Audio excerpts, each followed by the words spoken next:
You are here with By the Cover. Today I'll be reviewing Aliens Berserker by S.D. Perry. This book was 248 pages and took me 2 days to read. I would rate this one a 9.6 out of 10. This review may contain spoilers, so if you do not want to hear those, click off now. The synopsis. Berserker follows a Weyland-Yutani hunter-killer team sent to clear a massive xenomorph infestation aboard a space station. The squad consists of hardened convict volunteers and Max, an unstoppable, heavily armed mecha exoskeleton piloted by a human wired directly into the machine. As far as my likes with the book had great character development. Almost all the characters had great arcs, and they were all memorable. A lot of time is spent delving into who each individual team member is, learning about them through interactions and intense situations.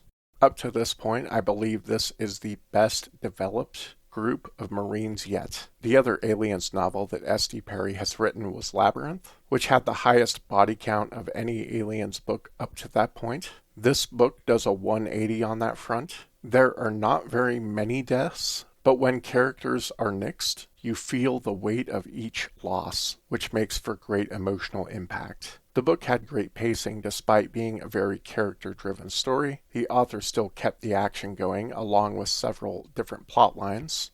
The only negative I have with the book is the crew's reaction to Weyland-Yutani's actions. In other words, they are surprised that Weyland-Yutani would want to protect itself. It just doesn't make sense. These characters already work for Weyland-Yutani, a company that is famously unethical in the alien universe. So acting shocked by corporate corruption feels very, very naive. Laura especially stands out here. She knows the company has broken countless laws, yet still believes she can simply file a complaint against the mission and its commander when she gets back to base. For a character who's otherwise portrayed as intelligent and pragmatic, that line of thinking feels unrealistic and requires a pretty big suspension of disbelief.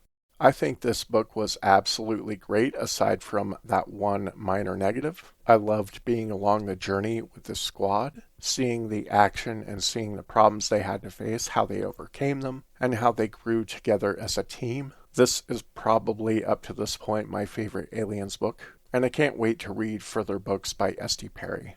That's about it. We'll catch you later.